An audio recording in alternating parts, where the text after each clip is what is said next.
Well, I'm changing oil on the old Leaning Tower of Power, even though oil changes on these things are kind of optional. Going with the old 1030 high mileage and the Wix filter, of course. And we'll get this oil changed, and then we'll see what we can do about the looks department on this thing. By the way, going back and forth on tires, I think I want to do bold white leather. Do I just do BF Goodrich all-terrains on this thing? Or do we go with more of a street tire? I might lower it down the road, which would make the BF Goodrich all-terrains kind of the wrong decision. But if I don't lower it, I think they're the right decision. I don't know. Comment down below what you think. I'm gonna finish up this oil change, and then we will get this thing transformed on the exterior here. I can't wait to see what this thing comes out like.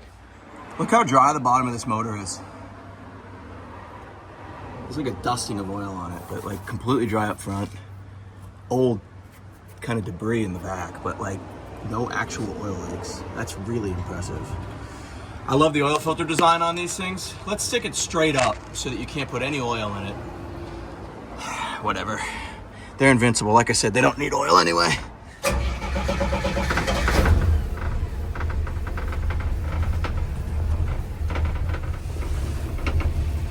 $50 pounds oil pressure. Nice.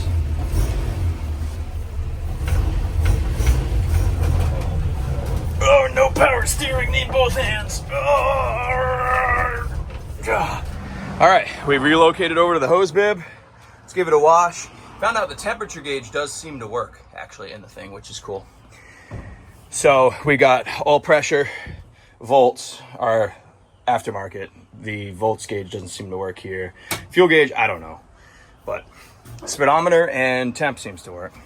So what I want to do is clean this thing. I want to pressure wash it because I want to get all this old flaking paint off, you know, because when we wipe on the clear coat, obviously you want most of that stuff gone. I mean, it doesn't need to be perfect, but just areas like this where it's really starting to flake, we want most of that stuff gone. So we'll hit it with a pressure washer, scrub her down, pressure wash it again, and then go to install our clear coat. All right, she's all pressure washed. You can see I got rid of all the loose flakies. So we're ready to apply our clear coat. I parked it in the sun to dry it. And while I waited for it to dry, I did some oil changes on some other rigs. When you have this many rigs, there's always something that needs oil change or tire rotation or something. I didn't make a bit of mess with any of my oil changes. All right, it's the next day. I'm a little short on time here, so let's see if we can get this thing busted out. Our product showed up too late yesterday to get her done, but she showed up. The wipe on clear coat, the applicator, a couple applicators actually, and then the catalyst as well. So it's like a true actual paint. I think it's polyurethane based, but got some paint cups so that we can mix that up, a mixer, some paint brushes as well, because I want to make sure I get in between the emblems, you know, in between the Dodge, and mask just in case. I don't know how rugged this stuff is. Probably not very. Yeah, and then our mixers. And we got our, of course, didn't buy this, but we got our wax and grease remover out. Well, I guess I did buy it, just not with this. Anyway, said that one bottle should be enough. It's 1 quart, should be enough for a long bed C10. This thing, obviously very similar dimensions to that, so we should be good. I'm really excited to see how some of these blues and stuff come out. Looking forward to that. Let's see. All right, it's go time. Safe to say there is no wax or grease on that truck anywhere. You know how well we prep for paint services. What is it they say? 10% is the prep, 90% is the paint. Something like that, right? So we're 8-to-1. So let's go ahead and mix 8 parts this to 1 part catalyst. Give her a little stir. I bought a couple different brushes so we could see which one works best. Probably the smallest one here on the left. And I'm gonna put that brush in my pocket, grab my applicator pad, and we're gonna go to town on this thing. All right, we mixed it. We've got a little bit left here, probably like a quarter of this container left in those. So hopefully this gets us most of the way through the truck. Got her pulled out of the sunlight. I'm looking forward to this, man. It's gonna be cool. about the road noise, guys. I got what I got.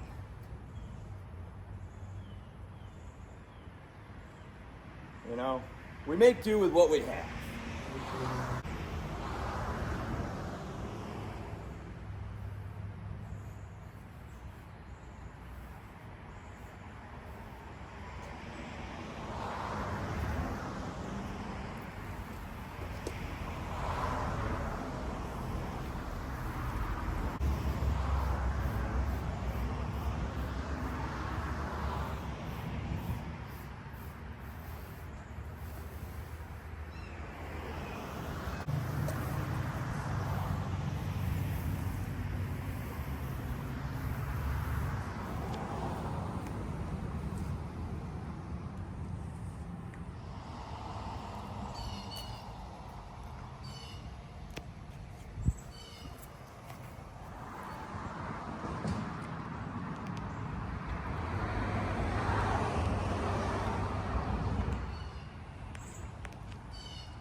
Well, that is pretty sweet.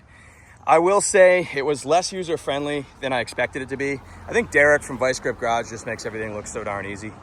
But what a difference. Now, with the technique, right, I've got really old paint. You could see all the paint that came off as I did it. It was tearing the applicator up.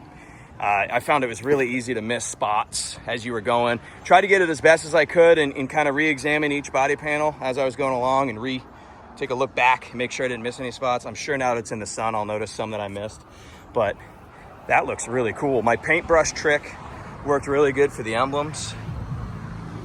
Used it for the front emblems and the side emblems to get in between. Came out pretty sweet. It looks really good. Man, this gold, the bed color, came out awesome. That looks really cool. But the front came out good too. I mean, it really made some of the reds and blues pop, like your drip rail. Look how shiny that is. That came out really cool.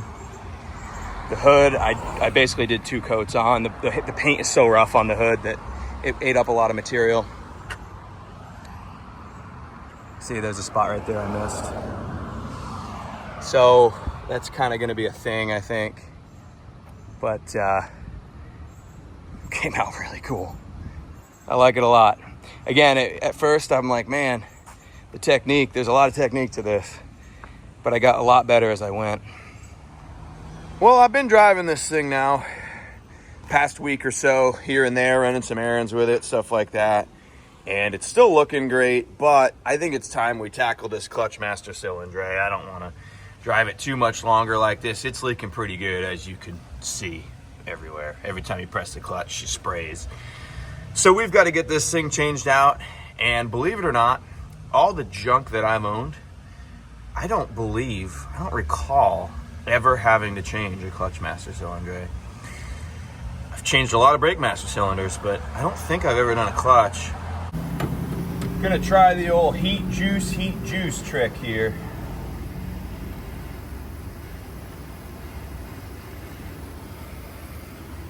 Heat,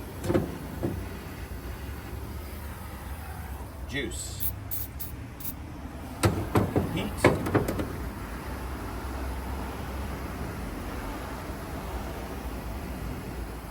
juice.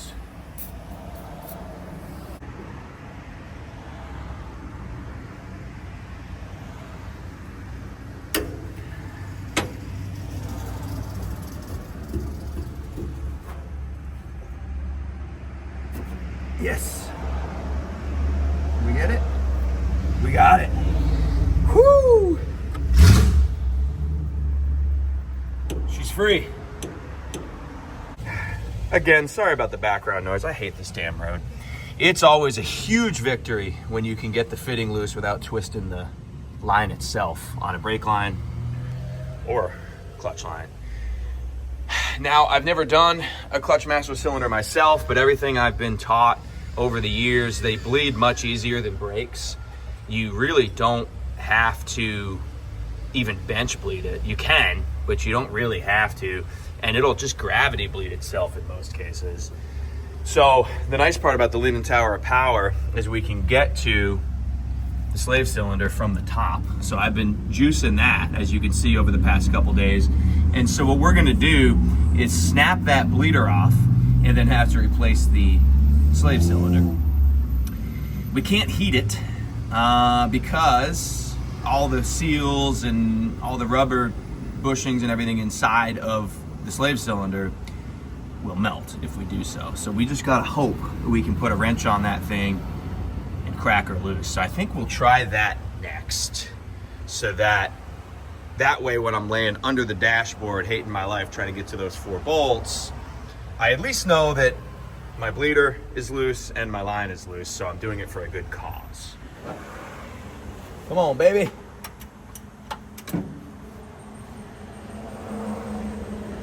Oh, yes. Yes. All right, so the only 2 difficult parts of the job are done. We got our fitting loose and we got our bleeder valve open. So, time to unbolt this thing from the firewall, and whew, we are in good shape, boys and girls. All right, under the board of dash here, not too bad to get to. So the 2 on the passenger side, got those 2 loose. These 2 guys over here, this bar kind of blocks them, so I'm gonna try the wall of that support for the dashboard. It's real tight in against that nut, so hopefully this socket's thin enough. And I'm just gonna try this setup here with a universal, see if I can get those. Success. All loose. After doing the brake master in the LS10 over in Grandpa's truck, that was nothing. So hopefully the shaft that adjusts to the clutch pedal just slides out. I think it does. Yeah, it does. Sick. Boom. Now let's see if we can beat these studs out of here without ruining them. Oh yeah. Heck yeah. Nice. It'll be nice to have these studs versus having to go out and buy hardware, because these will hold themselves in place when you tighten the nut from the inside. So I won't have to ask my poor wife to come hold a wrench for me. All right, I got new nuts. We'll utilize the same studs. Beautiful. I like it. I like it a lot. All right, I got the studs tapped into the new cylinder, which would be great. I was really thinking I wasn't going to be able to get those out, and I was going to have to go buy nuts and bolts, which involves finding a creative way to get a wrench held on this side and that whole thing. So now we don't have to worry about that. So the boot slipped over the shaft of the clutch pedal. Wow, listen to the echo. Back when they built things, there was nothing but metal in here. So she's ready to just throw the 4 nuts on. I'm going to use new nuts and then hook the line up and bleed it. This has been an extremely simple job compared to doing master cylinder type jobs in modern stuff. Is just awful, just the worst. Tearing the whole dashboard apart, and this is sweet. You just crawl under here and throw 4 nuts on the thing. All right, our new master cylinder is bolted up. This is going remarkably smooth for a nearly 60-year-old truck. All right, we got our fitting taped up, line is in, and now we're just gonna throw some fluid in it and crack the bleeder.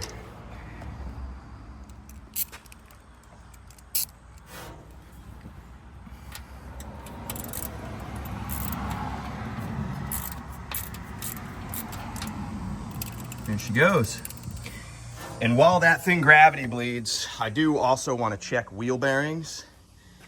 because I swear the other day I heard this right side wheel bearing making some noise, and I have not even looked at them, packed them. I don't know. I think I probably want to pack them. I don't know when the last time they were packed. Who knows?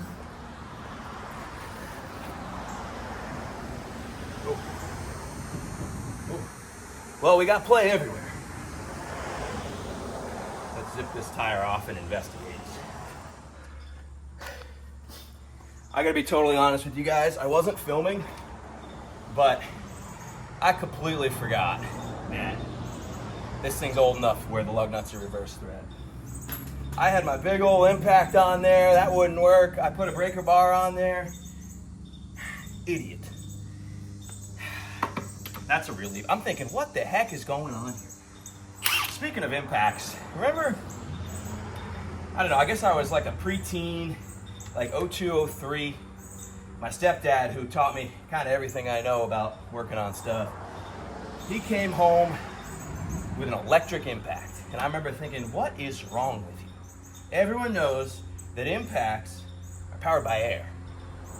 Now, I can't tell you the last time I used an air tube. Just like that.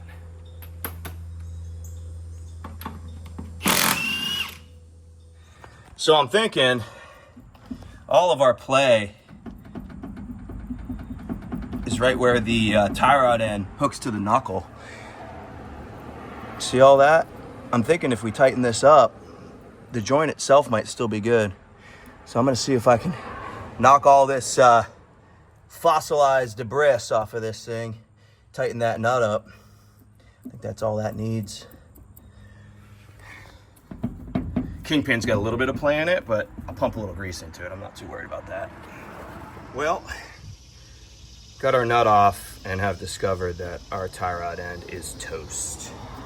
As you can see, we got no movement on the shaft and all kinds of movement below. So tie rod end itself is gone. I'm not really comfortable driving this truck with a tie rod end that's that far gone. So we're gonna have to get ourselves one.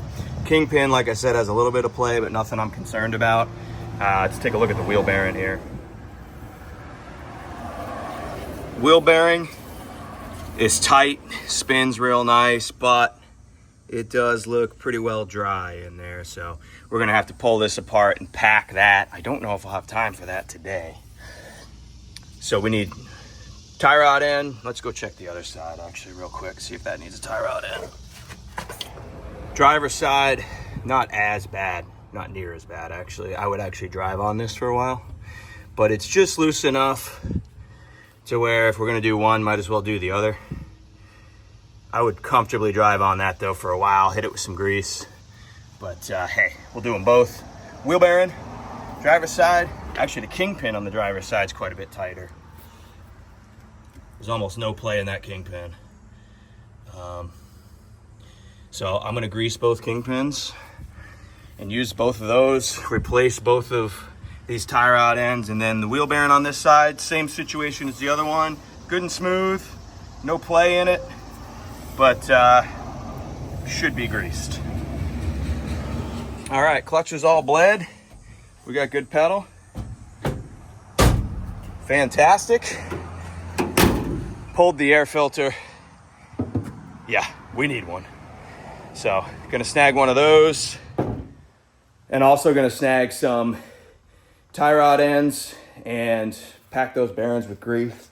Probably do that off camera. I mean, comment down below if you want to see it, but I don't know. You've seen us do a million tie rod end ball joint type jobs. So gonna grease up the kingpins, run them as is, and we're ready to rock and roll. I mean, tires are a little sketchy. I mean, look at the dry rot on them, but we'll run them for a little bit as we decide what to do. Need your help on that. I don't know if I go with off-road tires.